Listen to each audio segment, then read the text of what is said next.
It's time for a reality check. We're here to deconstruct health and fitness trends and provide tangible advice so you can become 1% better with each choice starting today.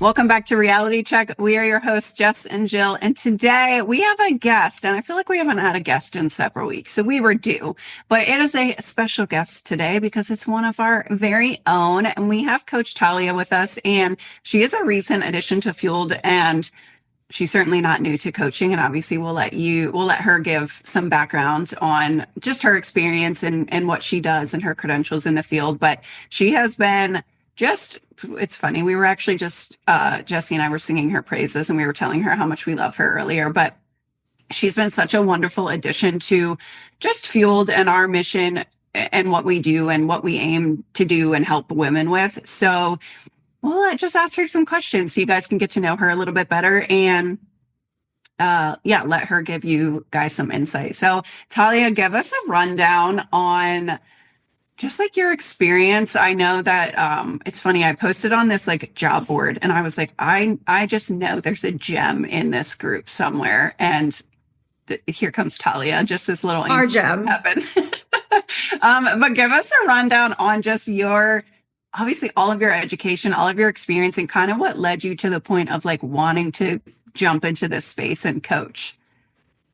Yeah. So, I'm a licensed doctor of physical therapy. So I started working as a physical therapist and I loved it.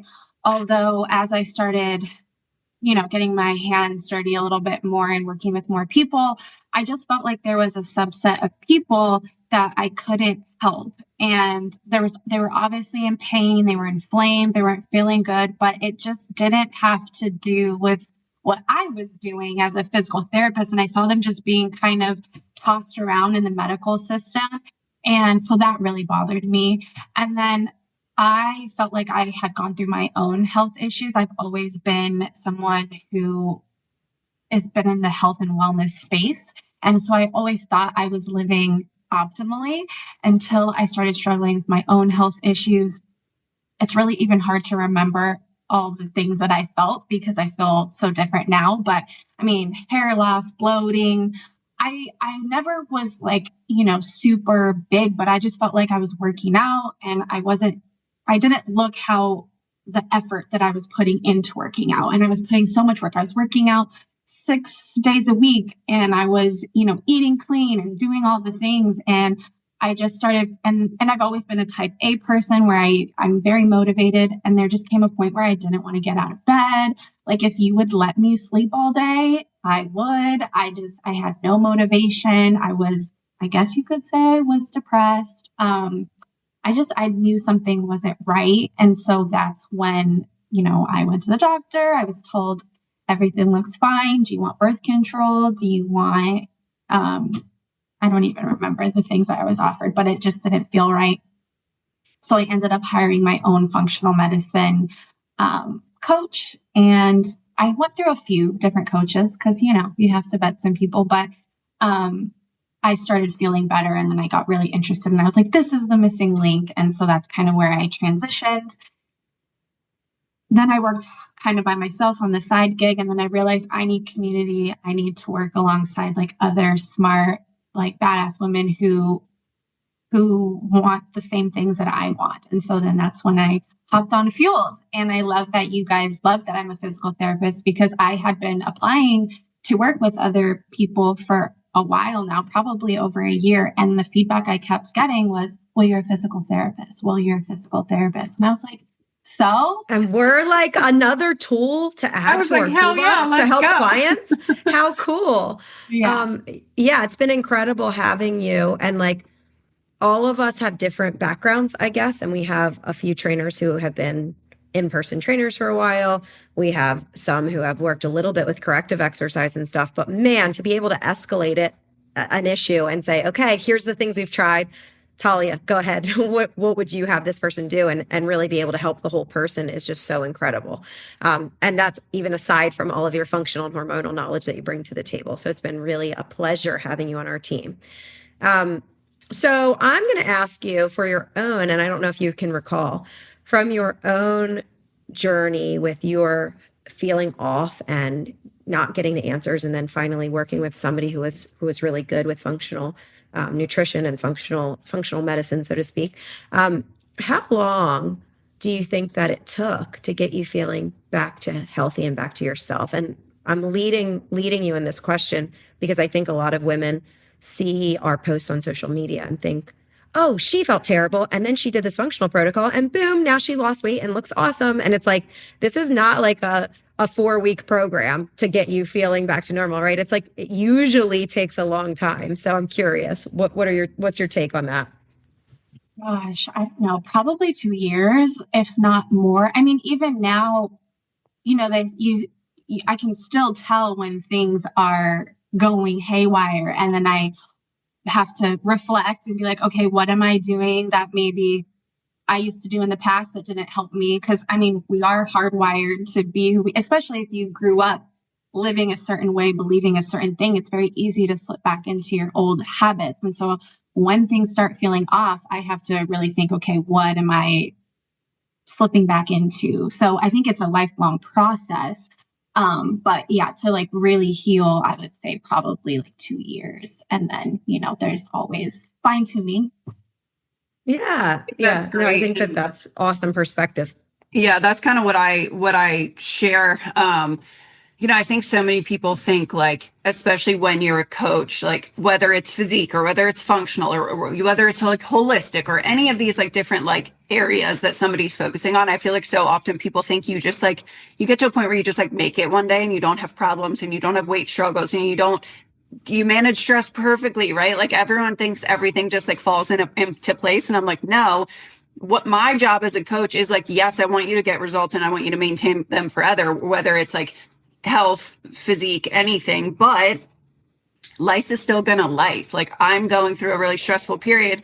The point isn't that, oh, I'm just resilient and immune to any problem that might come up. It's just that I now know how to handle it and how to Yeah. recognize those patterns and tools. And maybe, like you said, like, oh, maybe I'm actually not like putting as much effort into this area as I could. So I think that's a great perspective for people too. Like we want to get you the result, but we also want to arm you with the knowledge and the tools that you need to inevitably, when life happens, that go that direction. So I think that's And great. it's not always the same problem. Like, I feel like as coaches and being somewhat educated in this topic, we're extra hypersensitive to changes in our own body, right? Like if something's off when I'm lifting, I'm like, oh, I've been lifting a lot. So I know like as soon as something's off, I kind of am hyper aware to it, where I feel like any mom would benefit from pelvic floor physical therapy, and they probably don't even know something's off, right?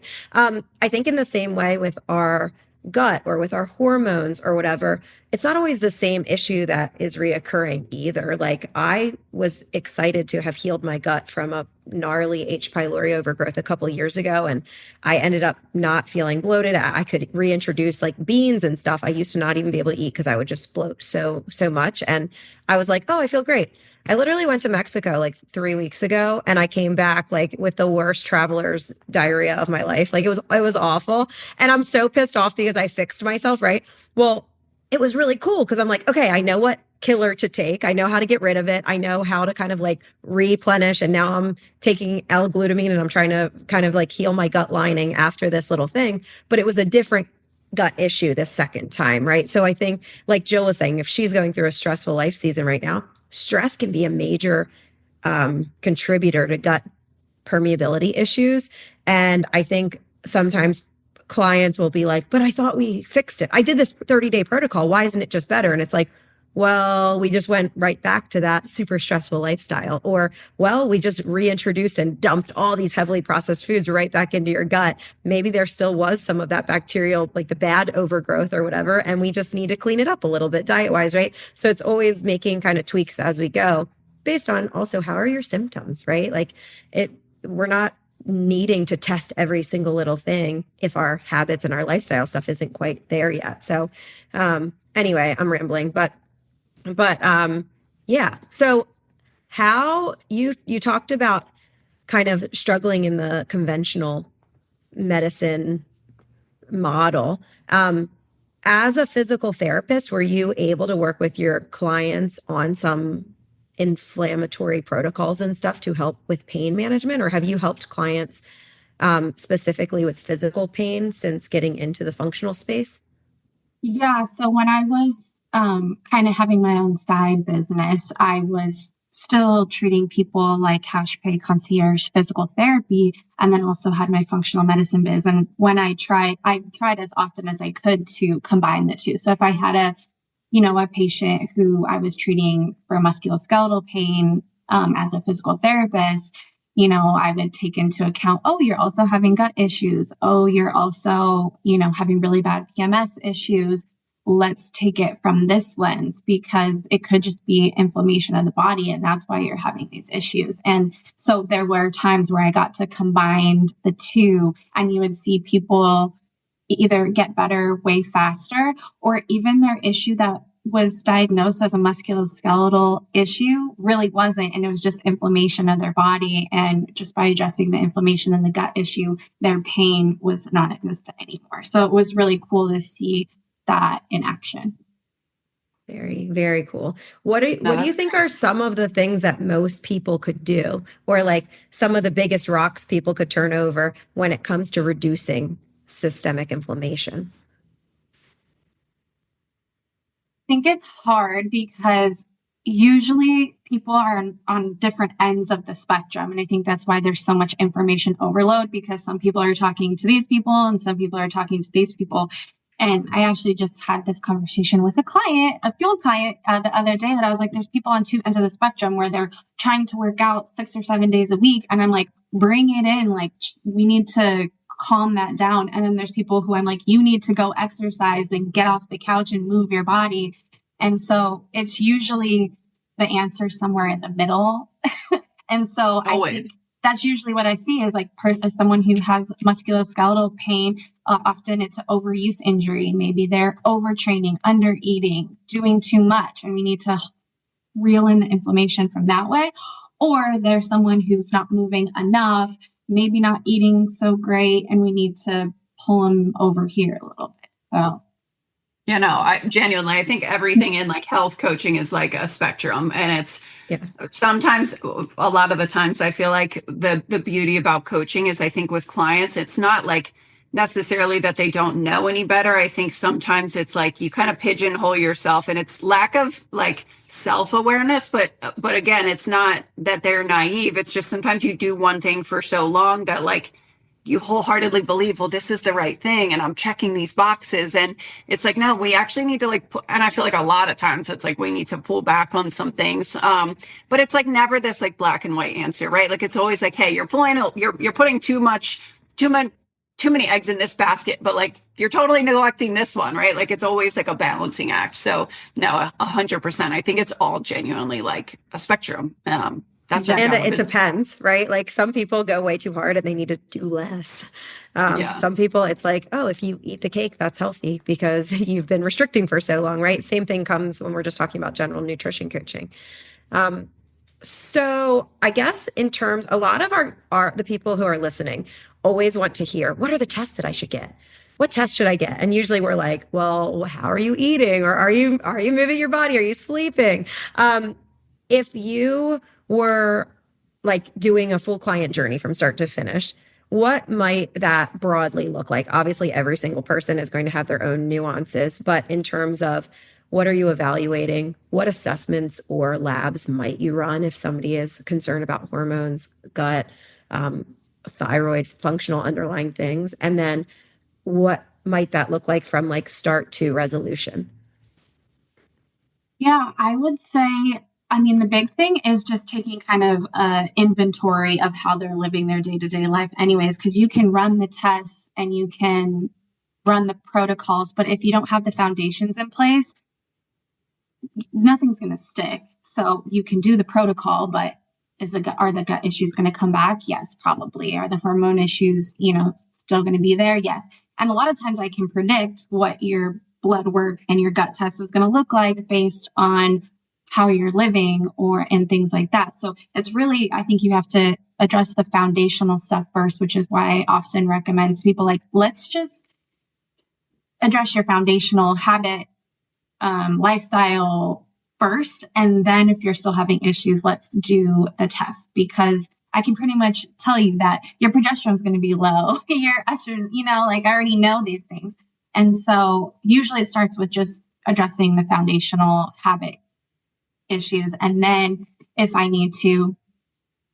they're having like some gut issues or skin issues or immune, a lot of things stem from the gut. So I do like running a gut test, a stool test specifically. And then I also do like looking at blood work, especially trends over time. So if they've gotten blood work in the past, and then we can run a new panel, we can kind of see like how their blood work has been changing over time. Because unfortunately, blood work is just a snapshot in time. So we can't make like infinite or finite conclusions based on the blood work in that moment, but trends are really helpful. And so then we'll throw in a protocol based on their testing. And as far as the timeline goes, it honestly depends again on like how wonky things are. Yeah. I loved, True.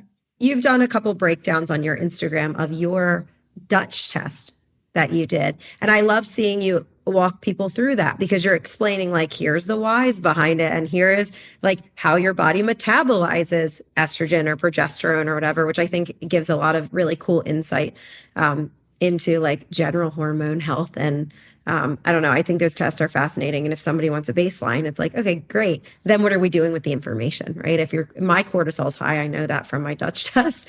Okay, now what do I need to do? I need to turn my phone off at night and go to sleep early, or not have as much caffeine in the morning. And like, there's a lot of lifestyle things we can do to improve these tangible results that we're seeing.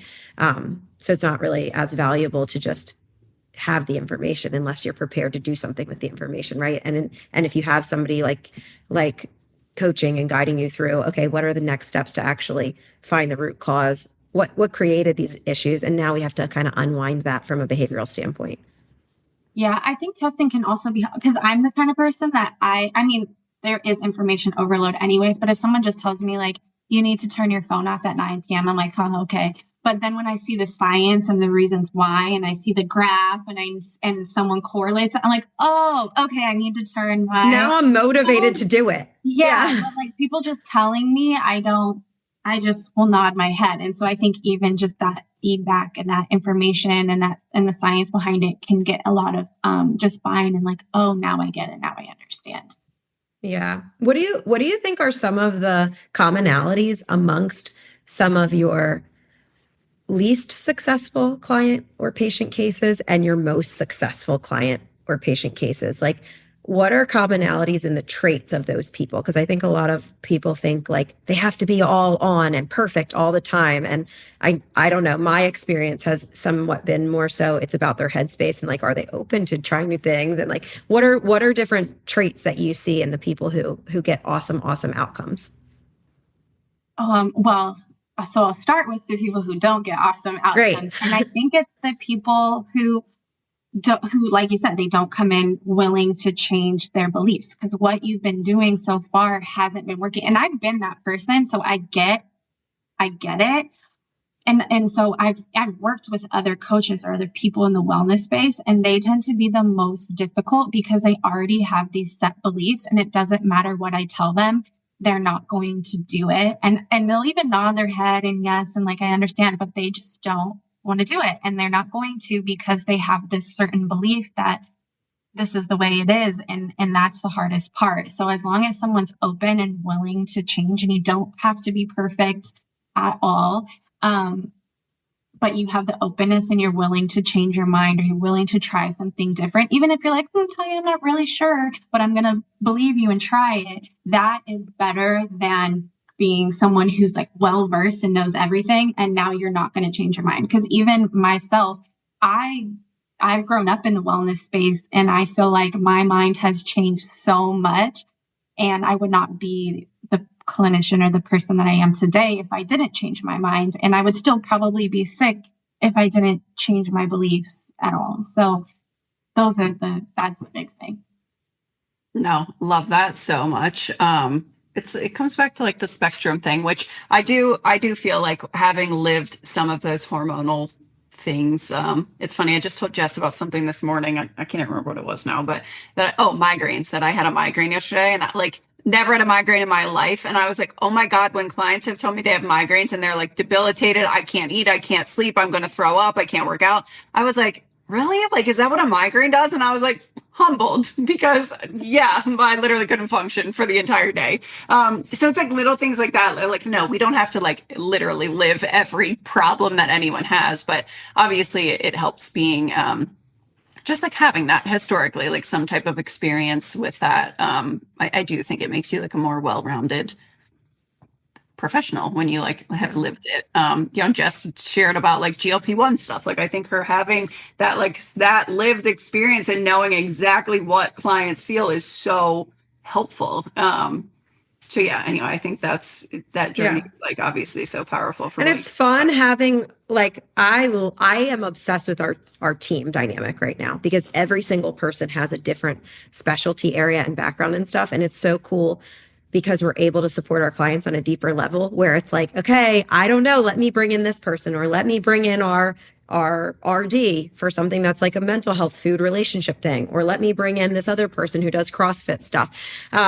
It's been really, really cool, but it also helps us grow in our own gaps, right? Like I remember before I ever worked with a functional coach, a couple of years ago, I posted something on my Instagram, and it was me showing like when I was flexing versus just relaxed, but it was at the time where my gut was super bloated.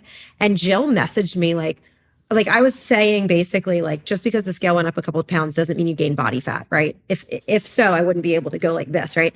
And Jill messaged me like, dude, that's not normal either. Like that bloat isn't normal. Like let's fix that shit. Yeah. And like having somebody else's perspective, like you said, it's like at the time I'm like, yeah, but I'm great at my programming and I'm great at this and that, and I know I'm eating enough protein, but it's like there's this huge gap that I just like am lacking that knowledge in, and it's so cool. Like in addition to like continued education and training and stuff, it's really neat having each other to help kind of close those gaps so that we can better support all of our clients. Yeah, I mean, if I had never gotten sick, you could not have told. I was a person who was getting up every day at 4:30 in the morning to make it to a 5 o'clock HIIT class, 6 days a week.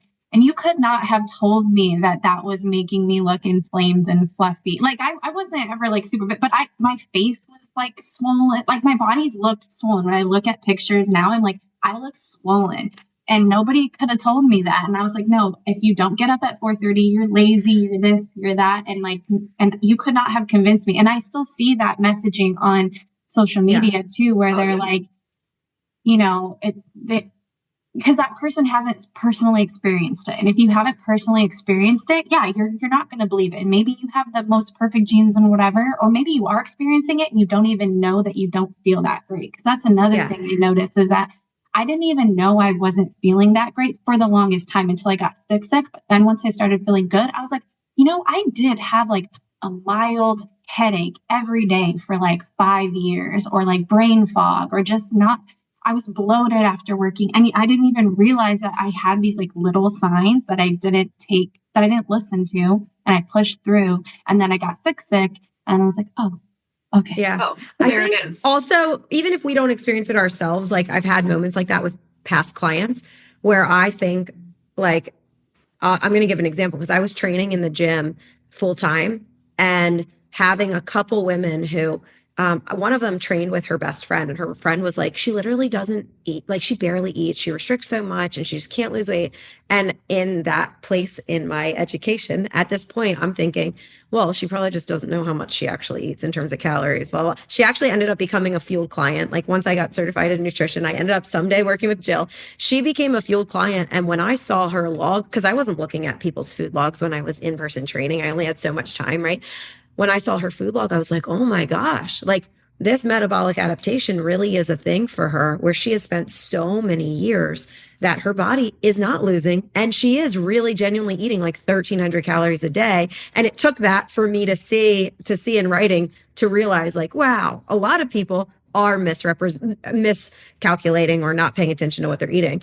There's also this population who are doing all the right things, right? And they need to do less to reduce inflammation. They need to eat more to reduce inflammation. They need to send their body like those safety signals to fix their metabolism, to speed up their metabolism, I should say, because it's just adapted over the course of time. So yeah, it's fun seeing all these different cases too amongst our clients as we go. Well, and I think that's like a good coach, right? Like if you haven't, like, people talk about this all the time, like, call me when you're in perimenopause. And I'm like, okay, I've literally coached hundreds of people in perimenopause. No, I haven't personally felt it, but like, I get it. And that's also a good coach is like, okay, no, I haven't had cancer. No, I'm not in perimenopause. No, I haven't had all these things. However, I hear you, and I'm always willing to meet you where you're at. And I always take the words that you say seriously. And obviously, as coaches, we have to have that discernment, right? Of like, is this a time where I need to hold her accountable and lift her up and challenge her a little bit? Or is this, I got to give her grace? And obviously, that's a good coach at the end of the day. Like you said, there's people, it's like Instagram people out there that are like, grind harder, you're not doing enough, you suck, like be better. But it's because they're not receptive to any other perspective in life other than their own. And I think that's honestly, Justin and I just did an episode this about the Dunning-Kruger effect. It's just like a little bit of naivety, right? Is that how you say it? Coming out meaning well and just not knowing what you don't know. Yeah, it's just like this like blind confidence of like, yeah, a good trainer like holds you accountable. And it's like, well, yes, but like not in the way that you think. So anyway, yeah, I mean, obviously you do a wonderful job of that, which is why we were singing your praises this morning and why I think we have such a great team, because even if it's like not a direct thing, we now have a team of 9 that it's like, I haven't experienced this case, but I remember Jess had a client who experienced this or whatever. So like obviously having that community, which I think even if we don't work on the same team, the wellness industry as a whole should collaborate in that capacity, but that's neither here nor We have cool things coming on that side. Yeah. Wait, watch out for next year. So, okay, I'm shifting gears. I know that functional medicine and functional nutrition is kind of like your bread and butter. I'm going to shift gears back to your physical therapy experience and ask some questions here. I think we have a mixed bag in terms of our listeners, some doing lots of Group X classes and F45 and Orange Theory and CrossFit. And then we have some who are like, have been listening to us and are progressively overloading and they're thinking about hypertrophy and strength. As a physical therapist, what is your best advice in terms of injury prevention, mobility, recovery? Like, do you have anything that you really try to incorporate into your workout programming? I know it's so hard to ask general questions like this because everybody's body is different and everybody's like maybe lacking in one area versus another. But in general, do you have recommendations in terms of like your warm-ups or your stretches after workouts or what to do on your off days, stuff like that? Yes, it's really hard to make general statements, but I will say that I find everyone has weak adductors. Like those are the muscles in the middle of your legs because everyone wants like a butt now. So everyone, Jill, like, as soon as you said it, I was like, Jill only works her glute meets. Yeah, people only want to work their butt. They want the Kim Kardashian booty. And so like no one works. And so everyone's putting a band around their knees. Everyone's like putting their knees out over their toes and this was me for many years. I want to clarify, but I also want to point out, Jess. I just said it because you have a great, fully developed glutes. I was just, geez, sorry. It's well-rounded, okay? Because I also do what Talia is telling me to do, but you can continue. Yes, ma'am.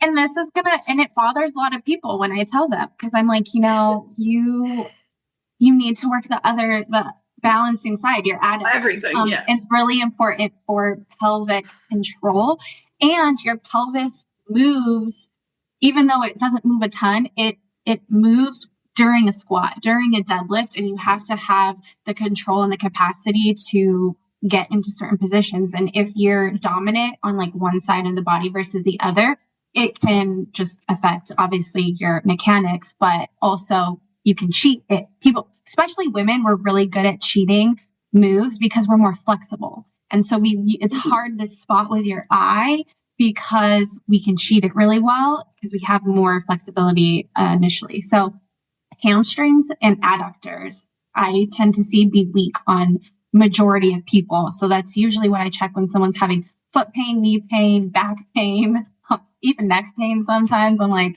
you have really poor pelvic floor control. Your adductors are huge for pelvic floor. So that's something that I just check on everyone, honestly. But then other than that, I think a lot of people don't know the type of exercise that they're doing. So like a lot of people will be like, I strength train, but they go to Orange Theory and F45 and their strength training is actually cardio and it's like circuit training. And they're really in zone 3, zone 4, zone 5, like cardio training rather than actually lifting. And so when you're working out at this middle, so high intensity should be high intensity. It should be that you are at the maximum capacity that you can do, yes. Meaning you can't sustain that for 45 minutes or an hour. You can't possibly do it. So naturally you're going to fall into this like medium intensity. You're doing endurance basically, right? Exactly. Like, and then people also don't train low intensity because it doesn't feel hard enough. You're not like working up a sweat. You're not burning a ton of calories. So then even this low intensity starts to become medium intensity. Then you just always start training at this medium intensity, which really has no benefit to you. It doesn't improve performance because you're not going high and you're not improving your mitochondrial health and your fat burning capacity because you're never low. You're always at this place that just really depletes your adrenals. It's depleting to your body and you're not getting better in any capacity. So that's the biggest thing that I see is like people are always training at this middle ground and they're never going high and they're never going low. And then they're like, why am I not seeing progress? Why do I feel drained? All these things. And I'm like, well, you're just here. You're just hanging out at this place. Like the gray zone. I always say that about like a deficit or maintenance. Like, oh, I'm at maintenance. I'm at 1700. I'm like, no, you're not. But I love how you explain that so much. I think that like, if you are a high intensity person, rewind 90 seconds and listen to that again, because that is so good for people to hear. Like high intensity should be like all out. I am going to die. 10 out of 10. And then all out and then rest. Whereas like Orange Theory is literally 60 minutes of like, don't stop. What are you doing? Why are you walking? Keep going. We have 30 more seconds. And it's like, no, you can't be high intensity for 60 minutes. That's not high intensity anymore. So I love how you explain that. I think that's such a good message for people to hear.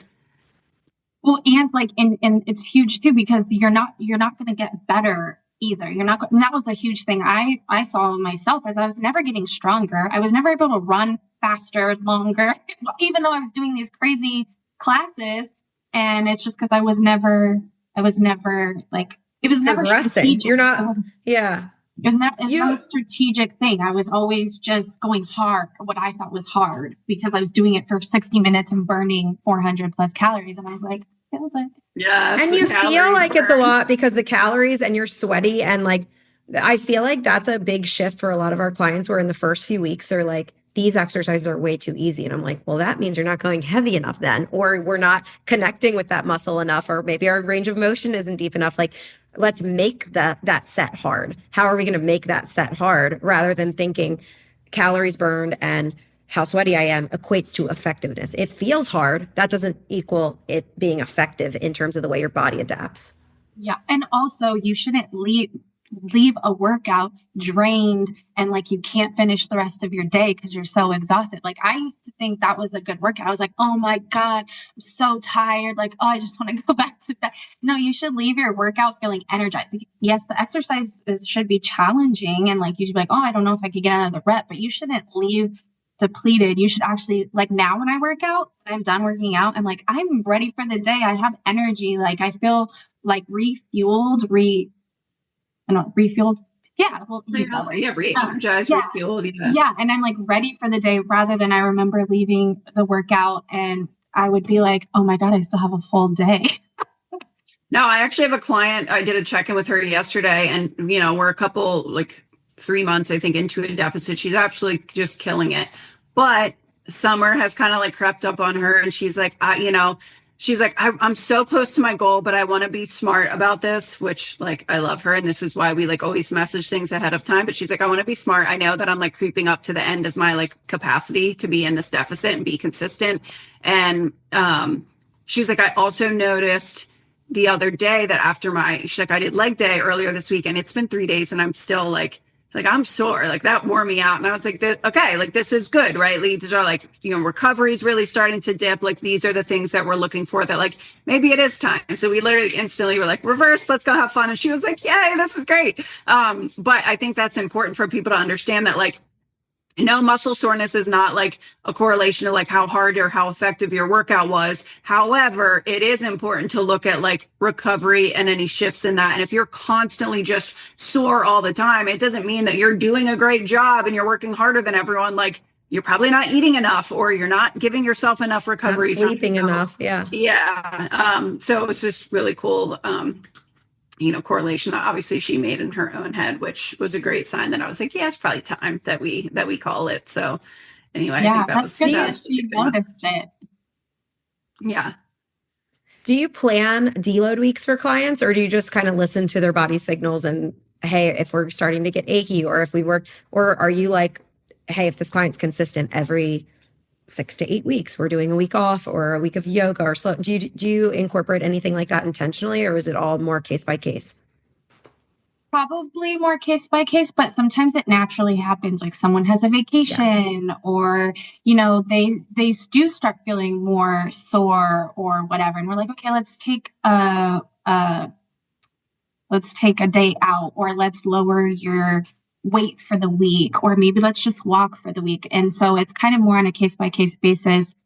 But it sometimes happens naturally, just kind of how Jill was saying, how her client started noticing that things weren't going as well, and you were starting to, struggle in the recovery piece. And so that's when I usually will start to pull that strategy in. Yeah. Love it. No, I think Excellent. that's I mean, not even remotely surprised at your answer, but obviously that's exactly what we do across the board. And like we talked to like Coach Lindsay, she's like very like hard and fast with deloads. Like that's just something that she really likes to incorporate. So she's very strategic, but we all do. Like you said, I think it sometimes just happens naturally where somebody's like sick or burnout, or they're traveling, or vacation came up and they're like, oh, let's just make this a deload. So, which is the point of obviously like the individualization of the programming and the process. So yeah, I think, that's exactly what it should be. But realistically, do you, like, from your background, like as a physical therapist, when you look at people that are like under eating, overtraining, whatever, do you have like I don't know, like with your education experience, like a rough estimate in terms of like, okay, this is, if somebody was listening to this and was like, how do I know if I need a deload? Is there like a rough timeline of like really every like 12 weeks or every so many weeks that you would say like this is a safe time to like deload if somebody's actually lifting with progressive? If they're actually consistent. Again, most people are not this. Oh, many people automatically take weeks off because their kids are sick or traveling or whatever. But right. No, but I think I actually had this realization recently, because there have been 2 times in my life where I like completely took working out off for probably over 2 weeks. And both times I came back and I would do like the same workout, and I would have so much energy and felt so good. I'm like, how do I feel so good after and it was kind of not by choice, a deload, where I was like, either, I think for the first time was like I had COVID and I was sick for like a month. And then I came back and I did this workout and I was like, wow, that was so easy. Like it didn't feel as, I felt so strong doing it. Your body was fresh, well rested and fresh. Yeah. And then even a few weeks ago, I had a family thing happen and I didn't work out for like 2 weeks, and I came back to working out and I was like, this feels different. Like this feels good. Like, so I think that I am still unwiring my own beliefs of like, I've come a long way, obviously, but rewiring like working out all the time. Like there probably should be more programmed deload weeks, especially in people who are very consistent and are working out consistently every week. And it's probably more often than you think it is. So my realization. Yeah. No, I agree. That's totally valid for just like the like Gen Pop realistically and like living life. And it's very rare that I think somebody is just, which, I mean, I don't want to use the word rare, I guess, but less common. I definitely have clients who are like, I haven't missed a single scheduled workout in over a year with me. They're just great. But And then I have to like strategically put on their calendar, like, okay, we're going to do this slow yoga thing because they have to in their head check off that they worked out. Yes. And I'm like, this isn't to replace the workout. This is just do less to slow down. But yeah, they're like that consistent where it's like a win for them to have not worked out. Cool. Do you do anything? So we talked about kind of like some people are at this go, go, go. We need to chill your system out. How do you approach like nervous system support? Do you incorporate anything like breath work, mindfulness, somatics, like things like that? Or is it more so manipulating like less movement, more food? I definitely try to encourage more mindfulness, and I'll give like a plethora of options for people to do. But I find that that's very highly individual based on what they're willing to do. And I remember even being coached and a coach telling me to journal. And I was like, I don't want to journal. And you telling me to journal is stressful for me to make time to journal, So I try to control it through the factors that I can control, which is like me looking at their environment and their habits and like what they're doing on a day-to-day basis and see if I can start to control it from that aspect, because I don't want to tell someone to journal if that's going to create stress for them, and that's not their way. But I definitely give those options, but I try to look at it from more their lifestyle and habit and see what I can manipulate there, because I feel like that's what I have more control over and what I feel like I can coach more accurately. I think what you just said too is you hit the nail on the head about good coaching is a coach told you what to do as opposed to, hey, here's some options. Do any of these feel good for you? Because if they don't, then that's not the direction that I need to be holding you accountable to, right? It needs to, like, you need to be willing and able to do whatever the thing is that we're signing up to do here together. And if it doesn't feel good for you, okay, cool. Can we come up with another way to improve your recovery if this isn't your thing? And sometimes the answer might be, you know what, I'll try it even though I don't like it. And then they end up wanting to do it, right? Like sometimes that is the answer. But yeah, I think a really good coach is always going to ask and like give options, like you said. I think that that's great because there's lots of different ways that we can kind of manipulate this nervous system slowdown, or right, like there's all these different switches that we can turn on or off, or dials up and down. Which ones can we manipulate, and which ones are the most important and feasible in that particular person's lifestyle? Because everybody is so different. Exactly. Yeah, for sure. All right. Is there any fun questions, Jill? Anything that or Talia, anything that you want to share with listeners? We really interrogated Christina when we had her on here, so we're trying to keep what it kind of professional. music do you like? Let's do like 3 fun questions. I'm an R&B gal, and okay. I love going to Beyonce's concerts. Yes. Okay.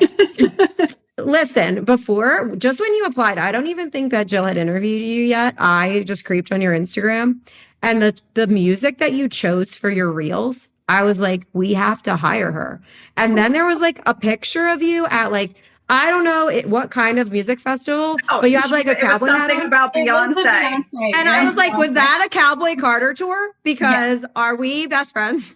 Yeah.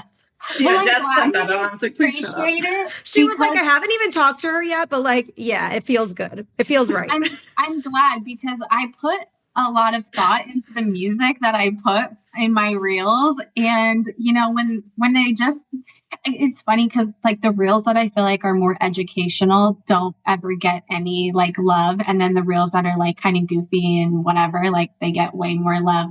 But, the appreciation is like I put the effort in, so I appreciate it. It's solid. It's solid, and I have anxiety because I choose random ass songs. Yeah, but she chooses things that she chooses like whatever's trending and is gonna do good. I am like I love music, but I just don't have the time for anything technology related. So no, I so appreciate it. It's good vibes. Well, and I post like half the amount that you do. So like when I do my one, I'm like, okay, like let's I'm going It's in. going to be dialed. It's good. You're on it. Okay, so R&B music. All right. And tell us, where are you if you are comfortable, I guess. I don't know. Where are you from? Where do you live? What are some of your hobbies outside of being an awesome coach and physical therapist? Well, so I'm originally from Denver, Colorado, born and raised, and then I now live in Los Angeles, California. I got moved here in February, so I'm new here. So as far as fun things that I do, I'm trying to make friends. I went on Bumble BFF, Love. so trying to make some Yes. friends there. And just anything outside, like I love being by water, on the beach. I like hiking. But If I I'm dragged you to a country concert, would you go? Would you entertain me? yeah. Okay. Listen, by the end of If it, you're it's going to be a if it's like fan. By the moving- end of a good time with us, like you're going to love it. Well, Yeah. so I went to Nashville, and I've been to Nashville a few times, and there's a lot of like live country music, and so that I like. I can Just appreciate the energy, the energy and the environment. And so, like, as far as going to a concert, if it's like, who I'm starting to come around to is like Morgan Wallen. Mhm. But like, if it's really like honky tonk, like Yeah. that We do it all. We do it all. Okay, well, if We'll if find I some go, good ones for Listen. you. I'll probably be making Listen. fun the whole time, but I'll go because like I'm always down for a good time. But like, will I make fun of the music and like? Good. Yeah. Okay. We can take it. We can This take is the all we heat. needed to know. That's Mhm, great. mhm. Can we drag you around through our antics? If we can bring you to somewhere that has a mechanical bull, yeah. Yeah, see, down Downtown for a good Boise. time. Yeah, Yeah. Okay, cool. I lived in Austin for 2 years. Oh, You're ready. You yeah. are primed. Live music, good food, outdoor activities. We love it. Amazing. Well, cool. It has been so fun having you on. It's always, I feel like everyone always loves our antics, but everyone always loves a good guest episode. So I also think it's so great for current clients, future clients to hear from you and obviously get to know you in this capacity too. So just so excited to have you here on the podcast and on the team, because I think you're just so smart, such a wealth of knowledge, and just such a great value add for anyone that has the opportunity to work with you, and obviously to have on our team too. So thanks so much for sharing everything today, and we appreciate you. Thanks. I appreciate you guys. Cool. Thanks. That is all for today, and we will see you guys next time.